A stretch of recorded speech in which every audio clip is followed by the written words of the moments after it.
Dios les bendiga, hermanos. Amén. Le damos gracias al Señor que nos permite reunirnos en su nombre. La Biblia dice: buscad la paz con todos y la santidad, sin la cual nadie verá al Señor. Eso es importante. La paz se encuentra solamente en Jesucristo. Esa es la clase de paz que es diferente, no una paz, como dice el Señor, como la que el mundo da. Es una maravillosa paz.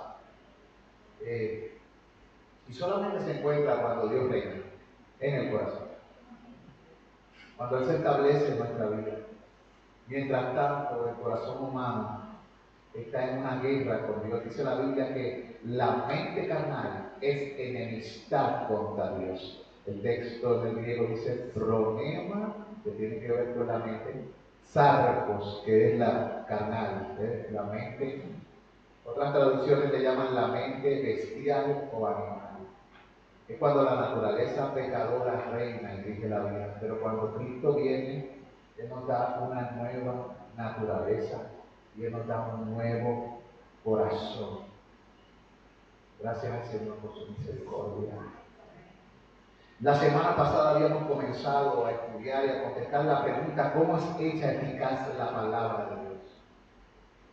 ¿Cómo es hecha eficaz la palabra de Dios? Y dijimos lo siguiente: el Espíritu de Dios hace que la lectura de la palabra, y especialmente la predicación de ella, sea un medio eficaz para iluminar, convencer, humillar a los pecadores, sacándolos de sí mismos y conduciéndolos a Cristo, conformándolos a su imagen, subyugándolos a su voluntad, fortaleciéndolos contra las tentaciones y corrupciones, edificándolos en su gracia y afirmando su corazón en santidad y consuelo, por medio de la fe para salvación. Todo eso lo hace el Espíritu de Dios a través de ¿qué? De la palabra de Dios. Y eso es maravilloso. Y habíamos leído, la última palabra que leímos se encontraba en el libro de los Hechos. No, en el libro de los Hechos. Hablamos acerca de cómo Dios, cómo el eunuco etíope había sido salvado y cómo este Felipe se había acercado a donde él y había tocado con el eunuco la palabra de Dios desde donde éste entendía. Supimos que este hombre parece que era un prosélito judío, era eunuco, pero era un prosélito judío porque estaba en el templo y había ido precisamente para adorar, o por alguna razón, ya sea de comercial o algo, y allí él se encontraba y tenía el libro de la ley en Isaías, el libro del profeta Isaías, lo tenía en sus manos. Significa que el hombre tenía que dinero, porque no todo el mundo podía tener un rollo del libro en sus manos. De hecho, lo que se hacía con la palabra era que en la sinagoga se abría el rollo y se leía a todo el pueblo. Pero tener tú mismo un rollo, eso indica que tú le pagaste a alguien para que te hiciera ¿qué? Una copia. Y en aquel entonces eso era bien caro. Así que este hombre estaba enfiebrado con el Dios de Israel, pero no le conocía. Pero Dios se agrada en toda nación de lo que le temen. Y así como hizo con Cornelio, que le envió a Pedro para que le hablara la palabra y el evangelio de Jesucristo, así hizo con el etíope y le envió a Felipe para que él recibiese la palabra, creyera en el Señor Jesucristo y fuese bautizado. Y eso es fantástico. También leímos 2 Corintios 18, donde hablamos acerca del embotamiento. Voy a leer ese versículo desde el 14. Pero el entendimiento de ellos se embotó, porque hasta el día de hoy, cuando leen el antiguo pacto, le queda el mismo velo no descubierto, el cual por Cristo es quitado. Y aún hasta el día de hoy, cuando se lee Moisés, el velo está puesto sobre el corazón de ellos, pero cuando se conviertan al Señor el velo se quitará, porque el Señor es el Espíritu, y donde está el Espíritu del Señor allí hay libertad. Por tanto, nosotros todos, mirando a cara descubierta con un espejo la gloria del Señor, somos transformados de gloria en gloria a la misma imagen, como por el Espíritu del Señor. Y habíamos explicado esto, y este sí que fue el último que tocamos la vez pasada. Y lo que vemos aquí es que mientras Cristo no opere por su Espíritu en el corazón del ser humano, cuando se lee la palabra, la verdad de la palabra queda en nuestra mente como. ¿Cómo queda? ¿Qué tú dijiste? Oculta. La única manera es que el Espíritu nos quite el velo y nos dé entendimiento y produzca también algo en nosotros. Visión. De otra manera permanecemos ciegos a la verdad de Dios. Cuando a alguien se le quita el velo, es una bendición. Nosotros deberíamos estar orando eso todo el tiempo. Cada vez que venimos aquí, vienen visitas o usted invite a alguien, por eso, Señor, permite que hoy se quite el velo de esta persona que he invitado. O si Dios te pone a alguien en el camino para hablarle, Señor, quita el velo que no le permite ver quién eres tú y su necesidad de ti. Tenemos que pedirle eso. Y luego que oramos, ¿qué le vamos a hablar? Le vamos a hablar la palabra. Porque este es el método escogido por Dios para salvar. Y para hacer las cosas que leímos al principio y comenzamos a discutir desde la semana pasada. Ahora, vayan conmigo, ahora sí, a 2 Corintios, versículos 4 al 6. Este es el versículo nuevo de hoy, tratando de este mismo tema en 2 Corintios, capítulo 10, versículos 4 al 6, acerca de cómo es hecha eficaz la palabra de Dios para salvación. Y el texto, en 2 Corintios 10, del 4 al 6, dice, voy a leer desde el 3 para que tengan un trasfondo, así que vayan al 3, desde el 3, dice, pues aunque andamos en la carne, no militamos según la carne, porque las armas de nuestra milicia no son carnales, sino poderosas en Dios para destrucción de fortalezas, derribando argumentos y toda altivez que se levanta contra el conocimiento de Dios y llevando cautivo todo pensamiento a la obediencia a Cristo y estando pronto para castigar toda desobediencia cuando vuestra obediencia sea perfecta. Pablo dice la Escritura que andaba como un ser humano, pero no militaba como un ser humano. Acuérdense que en la Biblia la palabra carne a veces significa naturaleza pecaminosa, pero a veces simplemente significa que carne normal o la fuerza humana. ¿Ve?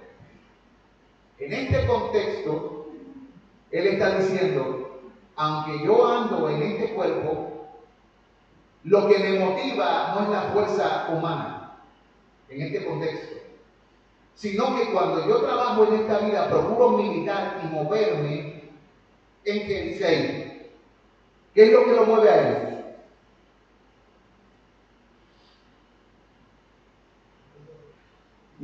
El poderoso conocimiento de Dios. ¿De dónde él saca ese conocimiento? ¿Cómo pudo él obtener ese conocimiento? ¿De dónde? De la revelación de Dios por medio de la palabra. Muy bien. Ese conocimiento, esa revelación de Dios es lo que le daba a él las herramientas para ir en contra de cualquier fortaleza que se levanta. Y él con ese conocimiento derriba los argumentos. Ahí es que tú sabes que está hablando de la palabra. Ahí no está hablando de ir a una persona y decir, vamos a caminar por aquí y vamos a darle 5 vueltas a esto para derribar las fortalezas que se ha levantado. ¿Qué es lo que hace la gente ahora? Tratando de imitar lo que sucedió en Jericó. Pero en Jericó eso sucedió porque Dios lo mandó. Y ellos estaban obedeciendo lo que Dios mandó. Ahora la gente se puede dar vuelta. Pero así no es que los apóstoles trabajaban en Jesucristo. Ellos llegaban a un lugar y lo llenaban todo de la palabra de Dios. Inclusive cuando Cristo se enfrentó con el enemigo en el desierto, ¿qué fue lo que usó? La palabra. La citó las Escrituras. Pero él vivía las Escrituras. Y nosotros como creyentes tenemos que entender que la palabra de Dios es eficaz para salvación y es un arma que Dios nos ha dado para usarla en su nombre en oración, en dependencia de Dios y del poder del Espíritu Santo. ¿Ve? Entonces, dice ahí que por medio de esa palabra, cuando esa palabra te llena y tú la hablas, tú puedes derribar los argumentos que se levantan en contra de ¿qué? ¿Cómo lo dice el texto? Argumento y toda altivez que se levanta en contra del conocimiento de Dios. ¿Y cuál es el propósito? El propósito es cautivar.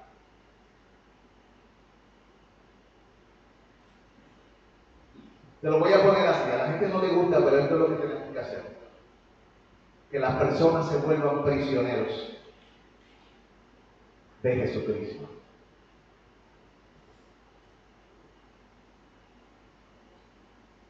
A la gente no le gusta eso.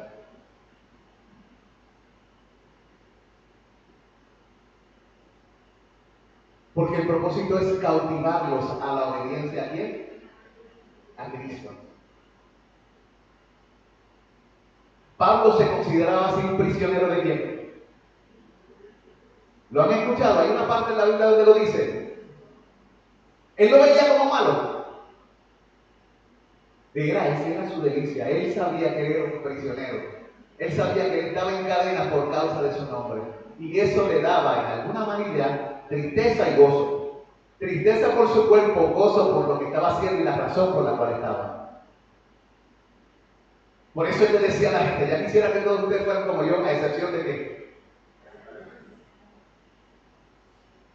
Pero mire, a él lo que le molestaban eran las cadenas hechas por los hombres, no las cadenas que Dios le puso. Porque las cadenas que Dios nos pone son libertadoras. El problema es que la gente quiere ser libre de todo para hacer su propia voluntad y eso no existe. O tú le sirves a Dios o tú le sirves al diablo, pero tú nunca vas a ser Señor. Y eso es lo que la gente quiere. Y esa es la mentira satánica. No, tú sé Dios tú mismo. No, en ese momento tú no estás siendo Dios, estás sometiendo tu mente a la obediencia al demonio, que fue el que propuso esa mentira. El que te sedujo para engañarte y para que duraras del amor de Dios y del bien que Dios se propone hacer contigo.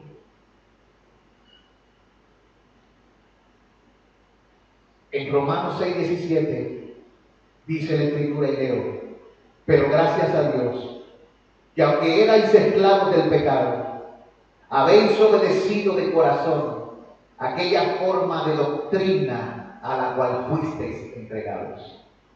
¿Ven? El propósito de la palabra y se hace eficaz cuando nosotros nos sujetamos a ella. Y eso es lo que está diciendo ahí, esta forma de doctrina, de enseñanza. En Mateo capítulo 4, voy a leer 3 versículos, el 4, el 7 y el 10. Veamos lo que dice Jesús.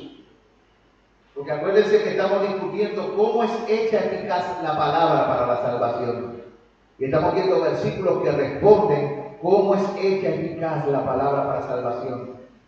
Y aquí Jesús nos dice la importancia de estudiar la palabra a profundidad. Mateo capítulo 4, versículo 4 dice: y él respondió y dijo, escrito está, no solo de pan vivirá el hombre, sino de toda palabra que sale de la boca de Dios. Ese es el primer versículo. Esto es lo que Dios nos está diciendo. Si quieres vivir, debes vivir, ¿por qué? ¿Alimentándote de qué? Si tú no te alimentas de la palabra, luego no te sorprenda porque tu vida está seca, porque eres indiferente, porque eres apático a la palabra, porque eres negligente. Es que la palabra no está en ti. No te puede constreñir su palabra porque no habita en ti. Lo importante es que hagas la palabra parte de tu vida, como dice el Salmo, acerca de bienaventurado el varón que tiene la palabra como delicia de día y de noche. Esa persona puede esperar el fruto y esa persona puede ser como un árbol siempre verde, que siempre da fruto y que siempre está siendo irrigado por las fuentes y manantiales de la verdad de Dios. Pero fuera de la verdad de Dios y de la palabra de Dios no hay vida. No hay refrigerio, no hay nada, es un yermo, un sequedal, es un desierto. Entonces, la próxima palabra se encuentra allí mismo dicha por Jesús en el versículo 7. Y Jesús le dijo, escrito está también. ¿Qué está citando Jesús? La palabra, no tentarás al Señor tu Dios. ¿Qué estaba diciendo Jesús? Trato de vivir mi vida sin poner a prueba a Dios. Porque eso es lo que Dios me ha enseñado en su palabra. ¿Qué quería Satanás que le hiciera? Que se saltara, ¿verdad? Porque sus ángeles pondrá cerca de ti para que guarden tus pies y no tropieces. El enemigo va a buscar la manera siempre de hacerte darle la espalda a la palabra de Dios de una forma sutil. ¿Qué hubiese sucedido si los ángeles tomaran a Jesús en el aire y lo pusieran en el piso? Entonces los ojos de los hombres hubieran estado por él por el milagro. O hubieran dicho, esto es diferente, esto sí que es sobrenatural. Pero el Señor siempre señaló como centralidad las enseñanzas de su Padre. De hecho, en la Escritura dice que Él no vino a hablar su palabra, Él vino a hablar lo que su Padre le había dicho que dijese. El mensaje del Evangelio, aunque lleva a cabo milagros por el poder de Dios, su centralidad no son los milagros. Es que Dios quiere que tú y yo prestemos atención a la palabra que Dios ha hablado. Y que sometamos nuestra mente a la palabra que Dios ha hablado. Y que inclinemos nuestros corazones a la manera de vida y a la forma de las sanas palabras en las cuales hemos sido instruidos. Debemos retener la forma de la sana palabra. Le decía el apóstol Pablo a uno de sus discípulos llamado Timoteo.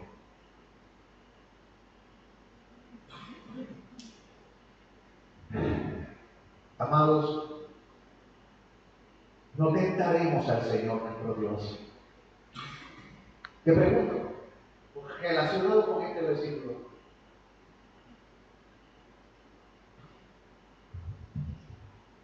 de alguna manera,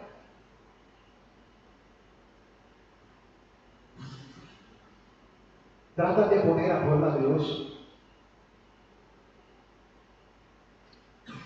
tratando de hacer algo que Él no te ha mandado a hacer o buscando algo como esto.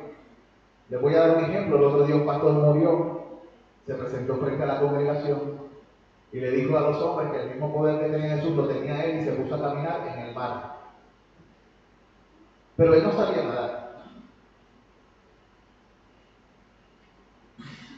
Y se hundió. Y murió ahogado. Otro pastor que tampoco conoce la palabra, yo no sé, no es pastor de la iglesia del Señor, es de otra clase de rebaño, porque no es de la iglesia de Cristo, porque no es lo que Cristo enseñó. Está esta iglesia en Estados Unidos, donde tienen serpientes venenosas. Y para probar la fe, las serpientes tienen que morder a todos los hermanos. Si el hermano sobrevive, tiene fe. Si no sobrevive, es que no tenía fe. ¿Qué estaban haciendo ellos? Estaban tentando a quién. Dios mandó a que eso se hiciese. Entonces usan el texto donde a Pablo lo mandó una serpiente y no lo envenenó. Pero Pablo no estaba buscando que la serpiente lo mordiera. Una cosa es exponerte tú a ciertos peligros, a ver si Dios hace para impresionar a la gente, y otra cosa es que tú atraveses por un peligro y Dios en su soberanía decida eximirte. ¿Ve la diferencia entre una cosa y otra? Por eso es importante que nosotros comencemos a ser prudentes y no poner a prueba al Señor nuestro Dios. Hay gente que piensa que ahí dice, no tentarás al Señor tu Dios o reconoce que yo soy Dios. No, eso no es lo que significa ahí. Jesucristo era Dios, pero el texto está aludiendo a qué? A que no te tires de allí, de la cúspide. El contexto está hablando de hacer cosas para tratar de llamar la atención de una manera que ponga a prueba a Dios. Esta puesta a prueba puede ser buena o mala, pero como quiera a Dios no le gusta. Tú no puedes forzarle la mano a Dios. Dios distribuye su gracia, su perdón, sus favores y su sanidad como a Él le da la regalada gana. Y cuando hace las cosas es por su buen placer, beneplácito. Acuérdese de eso.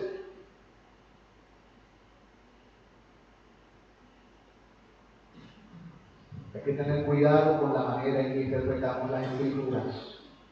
Versículo 10. Entonces Jesús le dijo, vete, Satanás, porque escrito está, al Señor tu Dios adorarás y a Él solo servirás. ¿Qué definía cada acción, cada palabra y cada emoción de la vida del Hijo de Dios? Él estaba siempre alineado con su Padre. ¿Qué nos está diciendo Dios? Quiero que estén pendientes a lo que Dios dice, piensen, hablen y hagan lo que Dios dice. Esos tres versículos, esas tres tentaciones, es lo que estaba buscando. Satanás quería que él pensara algo diferente a lo que Dios piensa, hablara algo diferente a lo que Dios habla y hiciera algo diferente a lo que Dios hace. Y Dios nos está diciendo no. Por medio de su Hijo nos está diciendo, si usted piensa, piense lo que Dios piensa. Si va a hablar, hable lo que Dios habla. Si va a hacer, haga lo que Dios manda. El apóstol Pedro dijo algo parecido. Si alguno habla, hable conforme a las palabras de Dios. Si alguno ministra, ministre conforme al poder de Dios. Para que en todo sea Dios glorificado. Ese es el centro. La enseñanza y la palabra busca que Dios sea glorificado. Jesucristo aún oró, Padre, glorifícame. Pero de momento, Padre, yo te he glorificado en la tierra. ¿Cómo glorificó Jesús al Padre en la tierra? Pensando como Él piensa, hablando como Él habla y haciendo como Él hace. ¿Cómo tú y yo vamos a glorificar al Padre y al Hijo en la tierra? Pensando sus pensamientos, hablando sus palabras, caminando en su verdad. No hay otra manera de glorificar. Tengamos cuidado de tratar de hacer cosas para Dios que Él no nos ha mandado. Eso no es, eso es presunción. Porque Dios se agrada de que se le obedezca más que de todos los sacrificios, y Él nos ha enseñado eso a través de todas las Escrituras. Cristo nos enseñó todas estas cosas. Los apóstoles le enseñaron, los profetas, la ley nos enseña esto. Pero todavía en las iglesias parece que la gente no ha aprendido y está tratando de agradar a Dios, andando en sus propios pensamientos, hablando las palabras de su corazón y haciendo lo que ellos piensan que a Dios le agradaría cuando Dios no se lo ha mandado. ¿Alguna vez usted ha leído un libro que se llama Los 5 lenguajes del amor? ¿Quién lo ha leído aquí? Allí una, dos personas lo han leído. En esos 5 lenguajes del amor es una carta hecha para los esposos. Y lo que trata de decir es que cada ser humano tiene un lenguaje de amor distinto. Y no todos se agradan de la misma manera. Les voy a usar un ejemplo a ellos dos, a Luchi y a Genoveva. El lenguaje de amor de Genoveva y el de Luchi es diferente. Hay cosas que le gustan a Luchi que no necesariamente le tienen que gustar a Genoveva. Y viceversa. Pero si él como esposo quiere agradar a Genoveva, él tiene que aprender a comunicarse en qué. ¿En el lenguaje de qué? De Genoveva. Y ella tiene que conocer a su marido y comunicarse en el lenguaje o en aquello que le resulta agradable para quién. Esto lo lleva a cumplir un propósito. Honrar el amor, porque el amor no busca lo suyo. Significa que cuando amamos a Dios no lo vamos a amar haciendo lo que nosotros queremos. Lo vamos a amar haciendo lo que a Él le agrada. Cuando hacemos lo que nosotros queremos para agradarle a Él, no lo vamos a agradar. Y Jesucristo siempre hacía lo que agradaba al Padre. Dios nos está enseñando por medio de su palabra. Podemos tener buenas intenciones y tratar de presentarle fuego extraño. Pero ¿qué pasa con esas buenas intenciones? Hago un fueguito y se lo enciendo a Dios. No, esto es de mi parte, esto lo inventé para ti. ¿Qué sucedió con eso? Cuando vemos el registro bíblico, eso no agradó a Dios. O podemos, no sé, adelantarnos y ofrecer un sacrificio cuando Dios nos lo ha mandado, como hizo Saúl. O, como buena intención, podemos recoger el arca que se está cayendo y agarrarlo con nuestras manos, cuando Dios había prohibido terminantemente que cierta familia jamás debería tocar el arca a pena de muerte. Y cuando sucedió lo que Dios dijo que iba a suceder, la gente se entristeció y algunos hasta se molestaban con Dios. Porque no escucharon el lenguaje de amor de Dios, sino que pretendían siempre hacer las cosas como ellos pensaban que a Dios le agradaría. David pensaba que iba a agradar a Dios construyéndole un templo. ¿Y qué hizo Dios? Eso está bien, David. La intención es buena, pero tú no lo vas a hacer.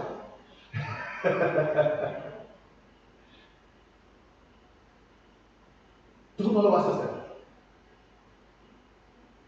Porque tú tienes las manos llenas de sangre. La intención puede ser buena, pero ¿es conforme a la voluntad de Dios? No, tenía que hacer lo otro. Un hijo de paz, Salomón. ¿Ven? Alguien que no quiera estar envuelto en tanto derramamiento de sangre. Esto también nos enseña acerca de cuando nosotros asumimos posiciones que Dios no nos ha mandado. De esto yo no hablo mucho aquí, pero es la realidad. La Biblia prohíbe ciertas posiciones por razón divina para los hermanos. Por ejemplo, la Biblia prohíbe, y a mucha gente no le gusta escuchar eso. Yo debatí en contra de eso, pero es la verdad. La Biblia prohíbe el pastorado de la mujer. Eso es así. Ahora, hay muchas mujeres que están dotadas, que tienen la capacidad de exponer y enseñar y saben tanto, o algunas más que sus maridos, pero significa eso, que pueden ejercer una función que Dios dijo que era para un hombre. ¿Entiendes? La intención es buena, pero tú no vas a agradar a Dios desobedeciéndolo. Algunas personas van a molestarse conmigo, y yo los entiendo a los que se molesten conmigo. Yo me molestaría conmigo años atrás. Yo peleé contra esa enseñanza como por 10 años. Pero la creo ya hace más de 20. Yo llevo 34 años en el Evangelio de Jesucristo. Y el Señor me mostró esa realidad, esa verdad.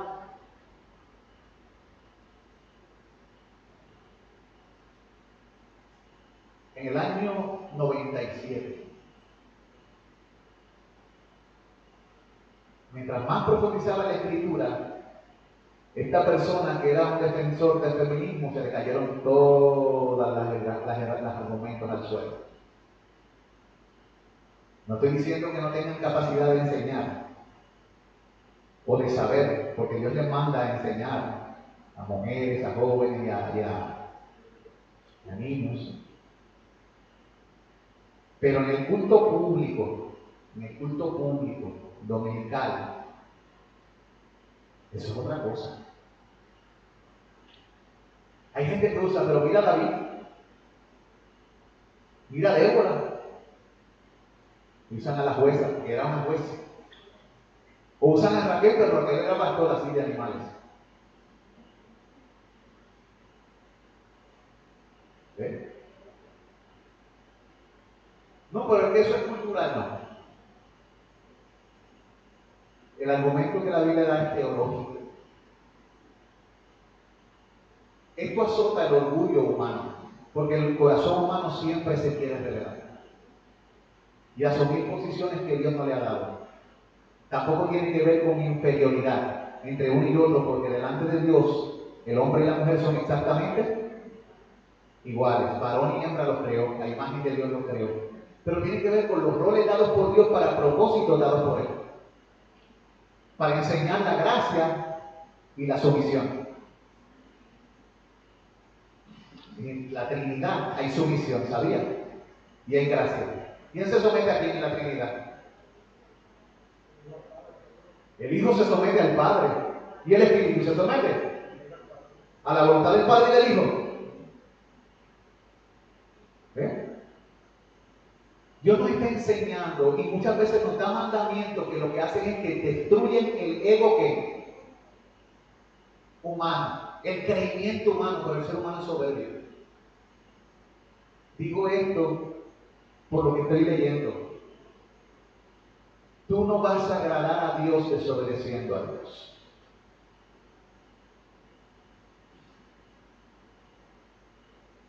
Tú vas a agradar a Dios haciendo las cosas conforme a su voluntad. Dios le dice, por ejemplo, al hombre, ama a tu mujer. Está dispuesto a morir por ella. Va a ser difícil, hazlo. El ser humano pelea con eso. A la mujer le dice, respeta a tu marido. ¿Pero qué le pasa a la dama? Todas las damas son respetuosas. Ustedes dicen. ¿Cuál es el problema con las damas? Que siempre les gusta asumir posiciones que y coronar a su marido. Estoy hablando de algo que yo nunca he hablado muy detallado aquí, pero un día yo voy a hablar de eso y de otros versículos. Pero eso es usurpar. Dios no es glorificado en eso. A la mujer le gusta gobernar.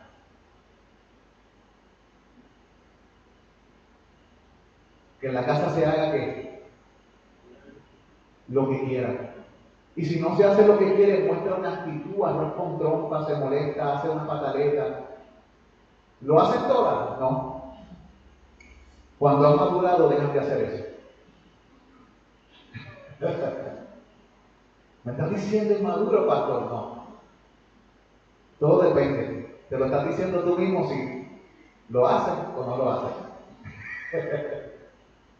La bola está en tu cancha. O sometes tu pensamiento a la voluntad de Jesús, o sigues orgullosa haciendo lo que te place. Y a ti, hombre, lo mismo. Muchas veces no asumes tu posición.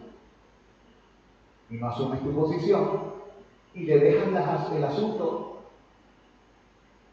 a la dama porque no estás asumiendo tu posición y estás pecando contra Dios. Porque estás negando tu llamado y lo que Dios te mandó a hacer. Y muchas veces ella termina haciendo lo que deberías hacer tú. ¿Ves? ¿Ves lo que pasa? Y los dos entonces están en pecado. Porque ninguno de los dos quiso someterse a ¿qué? A los pensamientos de Dios, hablar las palabras de Dios y hacer las cosas como Dios las hace. Y después nos molestamos, peleamos, justificamos, tratamos de buscarle aquí no, eso es cultural por esto, y empezar, yo lo veo a veces en las redes peleando, porque esto es una pelea de años y años, ¿sabes? Pero ¿sabe quién le pone punto final a todas esas peleas? El Señor. El Señor ha hablado. Le está hablando a una persona que era feminista, que defendía el feminismo, pero que me di cuenta que tanto el feminismo como el machismo son dos aberraciones que vienen del mismo infierno. Cuando lees las Escrituras, no hay tal cosa como feminismo ni machismo. Las dos partes tienen que ejercer su rol y glorificar a Dios con su vida. ¿Qué? ¿Quieres decir algo? Levanta. Sí. Pablo en el libro de Efesios, ya este capítulo 5, ¿verdad? Él dice, someteos unos a otros, pero agrega en el temor De Dios. Muy bien. Nos sometemos. Tienes que pegarlo para que quede grabado. Si nos sometemos y no hay temor de Dios, es sometimiento, porque cada cual tira para su lado. Exacto. Y la palabra lo que indica que la prioridad es Dios. ¿Por qué entonces nos sometemos? Tremendo. Eso fue lo que yo prediqué el domingo también. ¿Por qué nos sometemos los unos a los otros? ¿Qué él leyó? Por el temor de Dios. ¿Por qué el hombre y la mujer se deben someter a lo que dice? ¿Qué es lo que manifiesta cuando tanto el hombre como la mujer honran a Dios en sus roles y procuran el bienestar tanto del uno como del otro? ¿Qué es lo que se propone hacer Dios?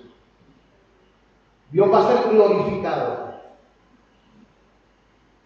cuando el hombre y la mujer de Dios temen a Dios, se someten a lo que Dios dice, y sometiéndose a lo que Dios dice, comienzan a honrarse el uno al otro.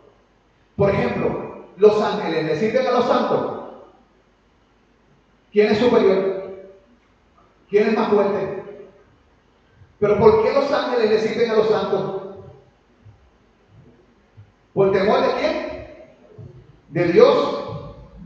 Esto no tiene que ver con superioridad, tiene que ver con el temor de Dios. Esto no tiene que ver con que aplastarnos, yo soy mejor que tú, eso no existe. Si eso existe, la persona realmente está pecando. Si un hombre humilla a su mujer usando la Biblia y una mujer le falta respeto a un hombre usando la Biblia, los dos están bajo pecado. Pero si los dos quieren someterse a la Biblia, los dos van a temerle a Dios, y por lo que Dios dice se someten al Señor, temiendo a Dios y amándolo. O sea, huyendo de aquello que le desagrada y haciendo aquello que él ama. Y esa es la correcta manera de sometimiento. ¿Entienden? Que no es para humillar ni para hacernos creer. Tenemos que aprender nosotros entonces, cuando vemos los textos bíblicos, a hacer las cosas como Dios las dice, en todas las áreas. Ese es el lenguaje de amor de Dios, la obediencia. La obediencia es el lenguaje de amor de Dios. Si me aman, ¿qué? Mi palabra guardaré. Fíjate, cuando hablamos de esta manera, aquello al principio, Sí. aquí al jardín del Edén, en el momento en que se pecó, la palabra que usó Satanás fue que Dios dijo. O sea, es conocer la palabra que Dios había establecido en el mandamiento de Dios. El hombre dejó de hacer exactamente lo mismo, con su caída como hombre, la mujer igual, ¿verdad? Coger la palabra de Dios y ponerse en esa palabra. La ponen como tú estabas diciendo, a conveniencia. A conveniencia. De cada cual. Y cuando hace eso es arrogancia, porque tú estás haciendo lo mismo que Satanás.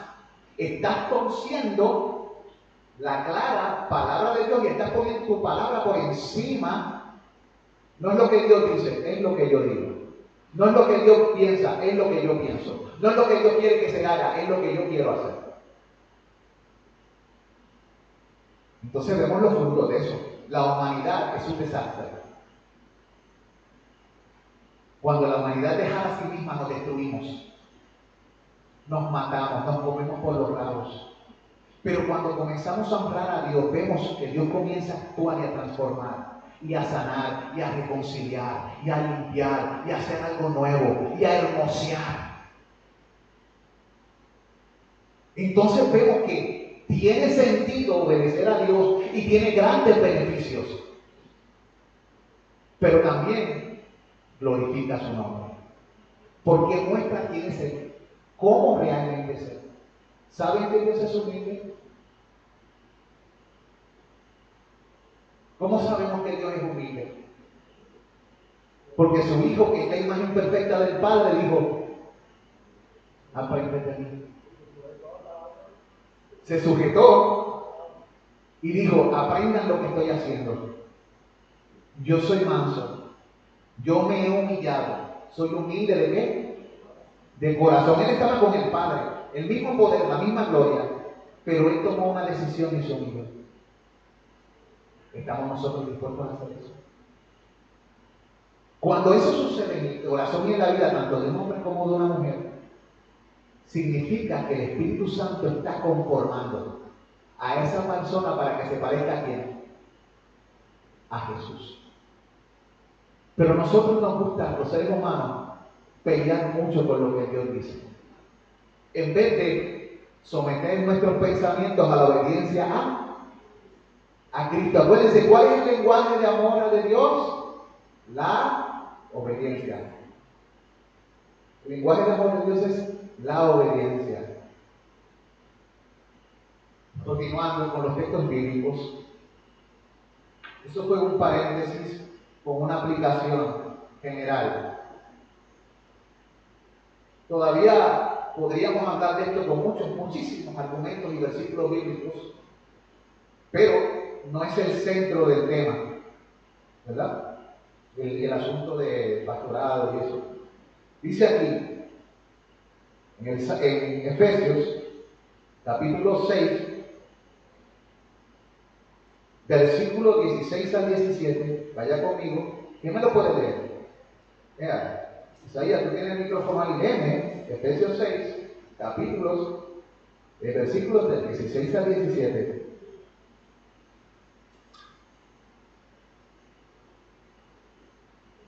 Acuérdense que la palabra, el medio de gracia, que es la palabra, es eficaz para la salvación, pero ¿por qué es eficaz para la salvación? Léeme ese versículo. Efesios capítulo 6, versículos 16 al 17. ¿Por qué es eficaz esa palabra? ¿Por qué logra lo que logra? Así dice la palabra: sobre todo, tomad el escudo de la fe, con que podáis apagar todos los dardos de fuego del maligno, y tomad el yelmo de la salvación y la espada del Espíritu, que es la palabra de Dios. Según ese texto, ¿por qué la palabra puede lograr lo que puede lograr? Y puede penetrar como puede penetrar, y puede hacer lo que puede hacer. Puede despertar muertos, puede producir fe, puede convencer de pecado, llevándonos al arrepentimiento, etc. ¿Por qué puede hacerlo? Porque es algo sobrenatural. Porque es la palabra de quién. Dice la espada de quién. Del Espíritu. El Espíritu es el espadachín divino. Y cuando Él penetra en el alma, Él toca en las sensibilidades humanas y llega a los lugares donde otros no llegan. El que hace efectiva la palabra en el corazón humano, ¿quién es? El Espíritu. A veces nosotros nos molestamos cuando le leemos la Biblia o le explicamos la Biblia a alguien y la persona no entiende. Pero no debemos molestarnos, porque esa persona no entenderá. Tu responsabilidad es hablarle. Pero también es confiar en Dios y depender de que el Espíritu sea el que introduzca esa palabra en el alma produciendo vida. ¿Sabía usted que cuando el Espíritu corta con la palabra, Él no tan solo corta para salvar? La palabra de Dios produce vida a los que se salvan. Pero el testimonio de su palabra producirá muerte y olor de muerte a los que se pierden. La misma palabra que produce vida será usada para destruir a los enemigos. De hecho, esta misma palabra es la que Cristo usa para destruir a Satanás. Con la espada que sale de qué? De su boca. ¿No fue la espada que usó para contrarrestar al maligno? La palabra logrará aquello que Dios se ha propuesto. Y quien determina lo que se ha propuesto hacer no es el ser humano, es Dios. La palabra cumplirá lo que Dios se ha propuesto que suceda. Nuestra labor es lanzar el mensaje y blandir la palabra en el nombre de Dios y por su reino, en el poder del Espíritu Santo, pero sabiendo que los resultados siempre serán de quién. Dios no manda a usted a convertir a nadie. Él le manda a exponer la verdad, el que convierte es Él. Y eso nos libera de una carga. Imagínense que la salvación de las personas dependiera de que usted pudiera convencerlo.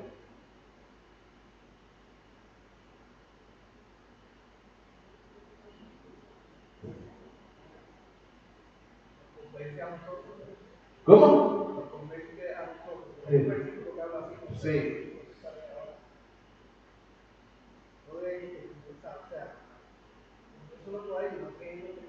Ajá, conviértanse ellos a ti y tú no a ellos. Ahora, una cosa es tratar de hacerlo y otra cosa es lograrlo. Y para que eso se logre, ¿quién tiene que convencer el alma de la persona primero? El Espíritu, que es el que convence de qué?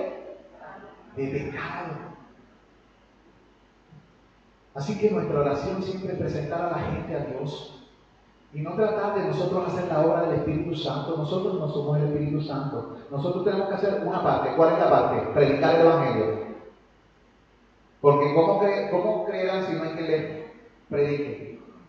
Pero el que abre los oídos de los sordos y los ojos de los ciegos, ¿quién es?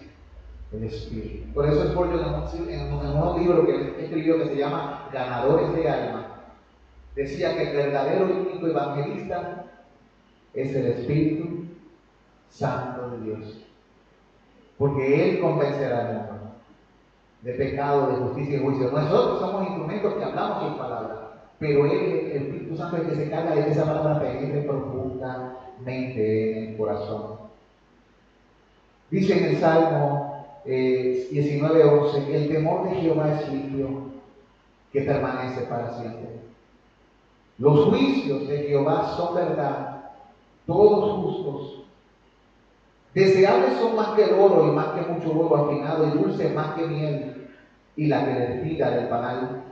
Tu siervo además es amonestado con ellos, en guardarlos hay grande galardón.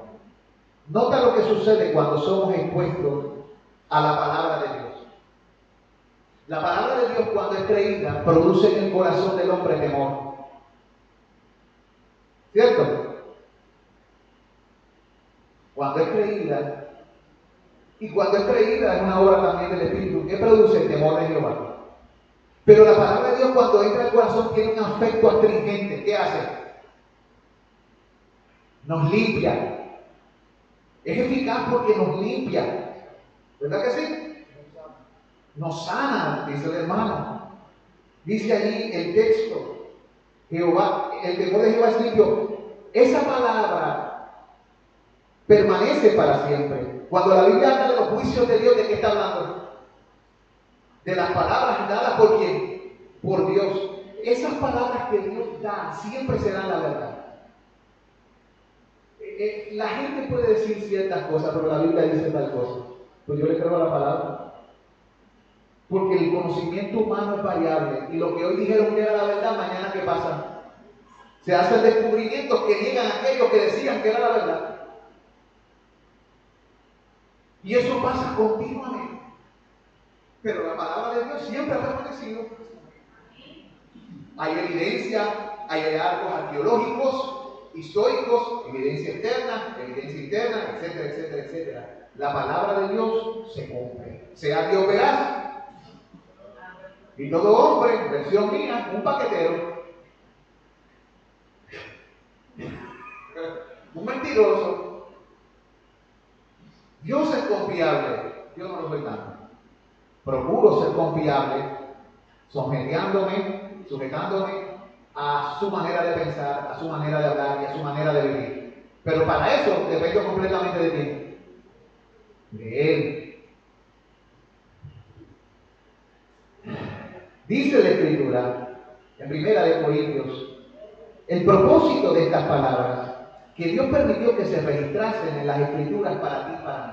Estos son cartas dadas por Dios, libros dados por Dios para ti, para mí y para algo. 1 Corintios 10:11 dice, y estas cosas les acontecieron como ejemplo y están escritas para amonestarnos a nosotros, a quienes han alcanzado los fines de los siglos.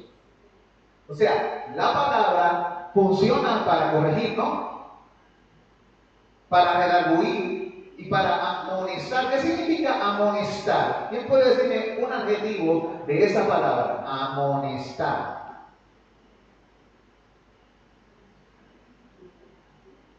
¿Ah? ¿Qué tú dices? ¿Cuál? Instruir. Amonestar, el hermano le pone instruir, amonestar. Ajá. ¿Alguien más? Regañar. ¿Qué? Corregir. ¿Cómo? También aconseja. Esa es llamar la atención. Cuando tú amonestas a alguien, tú le llamas la atención para mal. ¿Qué es lo que te propone con amonestar a la persona? ¿Qué es lo que se propone Dios? Un cambio, ¿verdad? Cuando Dios nos amonesta, Él no nos amonesta para destruirnos, Él nos amonesta para que cambiemos de actitud. Porque no hay nadie más interesado en el bien que aquel que es el supremo bien. Pero cuando nosotros desechamos el mensaje de la bondad de Dios y obtenemos aquello por lo cual trabajamos, que es el mal, no nos quejemos. Porque toda buena dádiva siempre está con Dios.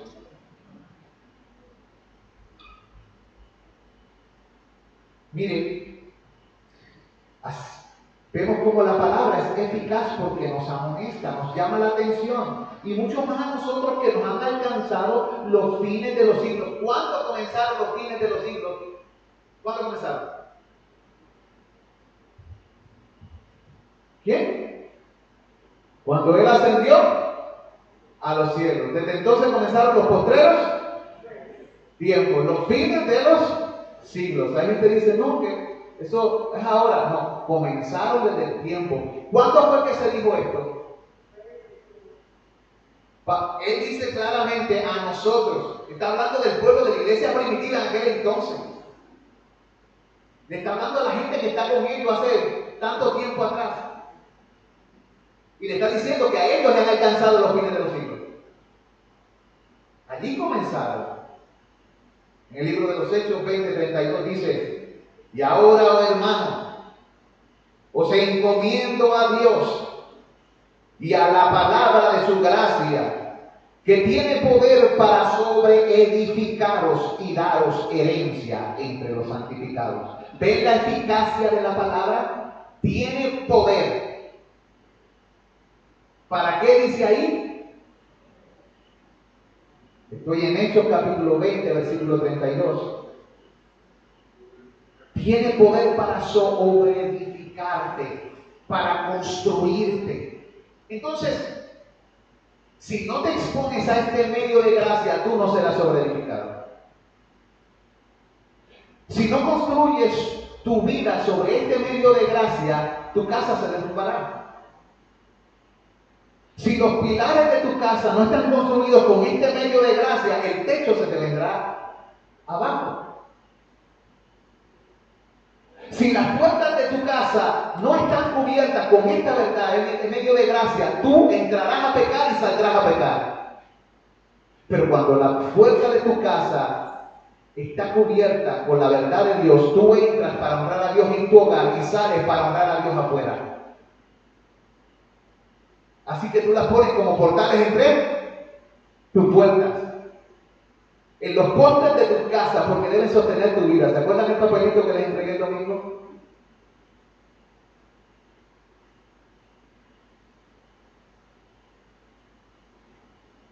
Solo aquellos que son sabios se beneficiarán de la palabra de Dios. ¿Y qué es la sabiduría? La correcta utilización de lo que Dios nos ha dado. ¿Qué hacemos con lo que Dios pone a nuestra disposición? ¿Cómo estamos usando la verdad? Para manejar nuestras emociones. ¿Cómo estamos usando la verdad para manejar lo que hablamos? ¿Cómo estamos usando la verdad para manejar lo que pensamos? ¿Y cómo estamos usando la verdad de Dios para manejar lo que hacemos?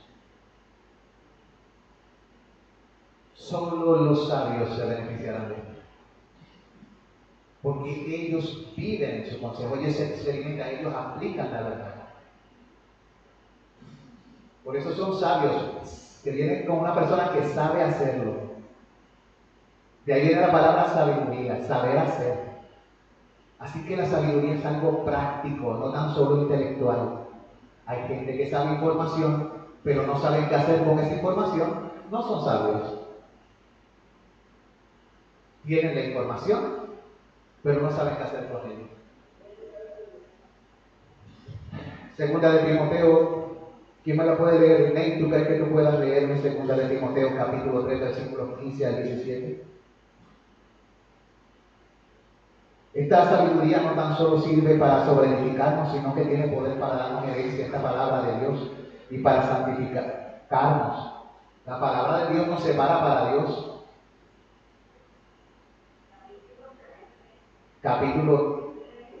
Según de Timoteo, capítulo 3, versículos 15 al 17. ¿Qué dicen esos 3 versículos? Pablo le está hablando a Timoteo, le dice, tienen que prenderlo, hermano.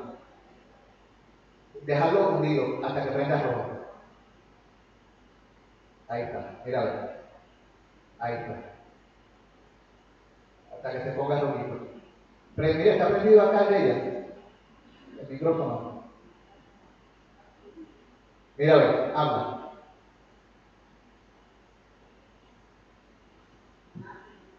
Presta acá. Presta acá.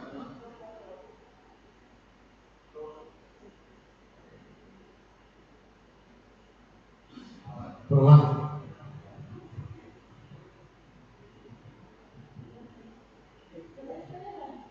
Sí, versículos de 3 al 5, de 2 de Timoteo capítulo 3. Del 15 al 17, sí, mala mía. Y que desde la niñez has sabido las sagradas escrituras, las cuales te pueden hacer sabio para la salvación por la fe que es en Cristo Jesús.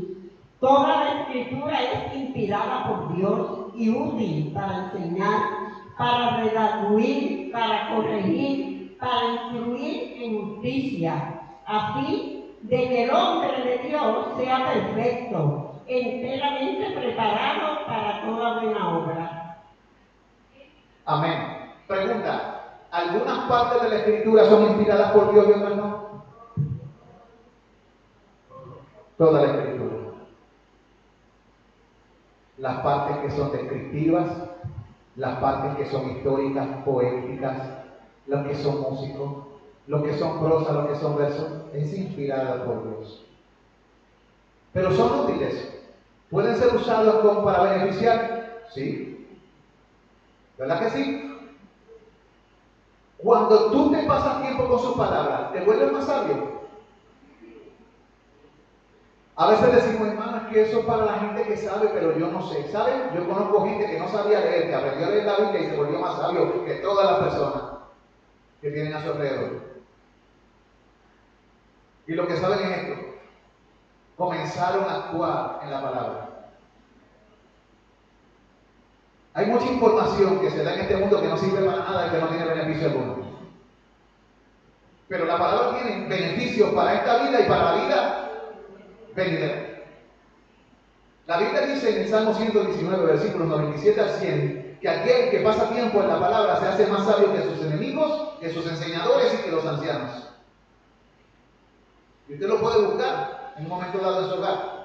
Pero entonces aquí en este texto, en el libro de 2 Timoteo, dice que él ha sabido las sagradas escrituras, las cuales te pueden hacer sabio. ¿Para qué? Para la salvación. ¿Y por qué? Porque eso es lo más importante. Si tú quieres ser sabio para la salvación y para muchas otras cosas más, una buena dosis de las escrituras todos los días, como un vaso de oración, 3 infusiones diarias a 7, en 2 temporadas del día, AM y PM, tarde, mañana y noche te buscaré, decía el salmista. Dale el micrófono al hermano para que se escuche y quede grabado para la posteridad. Versículo 17, que yo tengo, dice lo siguiente. Hablando de todo lo que está hablando ahí, él dice: de esta manera, los servidores de Dios estarán plenamente capacitados para hacer el bien. Amén. Ese es el 17.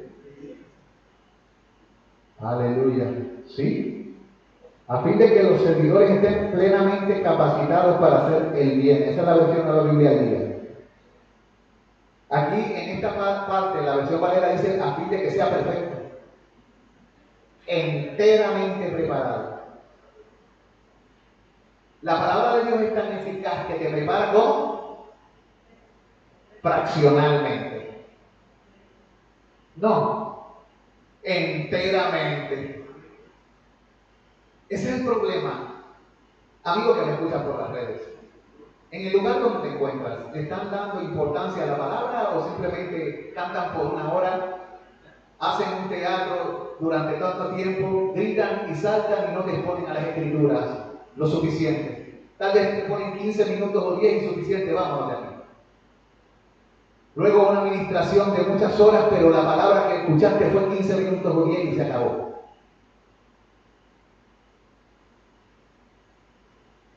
Eso es un problema, porque no están tomando en las iglesias en serio a Dios. A través del tiempo, lo que se le daba énfasis era a la escritura. Las iglesias se reunían para estudiar el libro, para pensar en el libro, para meditar en ese libro, para reflexionar, para ver cómo practicarlo en la vida diaria, para que se formara parte de tu vida, porque era el refrigerio, era el alimento, era la verdad. Lo mejor que tú puedes ir es a un lugar donde te nutran, no de donde te maten de hambre. Yo he visto iglesias que hacen muchos shows y muchos espectáculos y entretienen a las personas y la gente está emocionada, pero cuando te le preguntas acerca de cómo Dios habló, qué fue lo que dijo, empiezan a hablar de un montón de experiencias que nada tienen que ver con la Escritura, ni con el Evangelio de Jesucristo, ni con su reino, ni con su voluntad en la tierra como se hace en el cielo. Entonces te digo que estás en una iglesia que está predicando un Evangelio diferente, pero no está predicando el Evangelio de Jesucristo, que tiene poder para sobreedificarte y darte herencia entre los santificados. Mi oración por ti es que puedas conseguir un lugar donde tú puedas ser nutrido en la palabra de verdad, enseñado en la justicia de Dios, instruido, redarguido, exhortado y reprendido.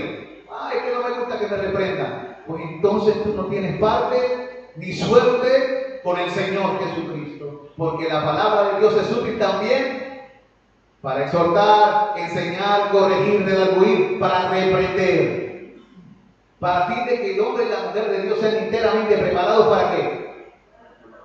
Para todo lo que es bueno. Dios está preparando un pueblo celoso de buenas obras. ¿Y cómo Él prepara un pueblo celoso de buenas obras? Instruyéndolos en la verdad de su palabra. Oh soberano Dios, danos un corazón Y el que puede confirmarnos, según mi evangelio y la predicación de Jesucristo, según la revelación del misterio que se ha mantenido oculto desde tiempos eternos, dice la palabra. Así será confirmado, según la revelación y el misterio de la palabra. Oh Dios soberano, ayuda a los corazones de tu pueblo y danos un corazón que no tan solo procure escuchar la palabra, sino caminar en ella. Enséñanos a negarnos a nosotros mismos y andar en tu verdad, a no menospreciar tus caminos ni tus verdades. Te lo pedimos en el nombre de Jesucristo. Ayúdanos a honrarte, ayúdanos a temerte, a pensar en ti. Sé tú el todo de nuestra vida. Danos de tu pan, de tu palabra. Enséñanos a beber de ti, a refrescarnos con tus verdades, a ser celosos por tus enseñanzas. Te ruego que hagas a cada uno de mis hermanos y hermanas, hombres y mujeres sabios, más sabios que sus enemigos, más sabios que sus enseñadores, más sabios que los ancianos. Permite que seamos un pueblo en el que la palabra tuya more abundantemente. De tal manera que cuando hablemos los unos con los otros, hablemos de lo que es pertinente, de lo que es relevante, de lo que es de bendición, de lo que es sabio, de lo que es entendido, del discernimiento, de la justicia, de la santidad y de todo lo que te agrada y que es conforme a tu palabra. Enséñanos a vivir en verdad, en justicia, en amor, en gozo, en paz y en todo lo que tu Espíritu produce por medio de tu palabra inspirada en su poder en nosotros. Enséñanos a ser un pueblo diligente porque tu Espíritu Santo, por tu palabra, produce gente con un corazón que quiere a Cristo. Tú produces en ellos el querer como el hacer por tu buena voluntad. Yo te ruego que tú hagas eso en nuestros corazones y en los corazones de todos los que escuchan. Enséñanos a amarte y a temerte y a temblar, porque tu palabra dice que aquel que habita junto a ti es aquel que tiembla a tu palabra. Que así sea, Señor. Enséñanos a hablarte con el lenguaje de amor que te agrada, la obediencia, y a preparar nuestro corazón con los argumentos que destruyen fortalezas y tienen que ver todos con el conocimiento que tú nos revelas en Cristo Jesús, Señor nuestro, por tu palabra. En Jesús pedimos estas cosas creyendo, Señor. Amén y amén. Dios me lo bendiga. La gracia de nuestro gran Dios y Salvador Jesucristo sea con cada uno de ustedes.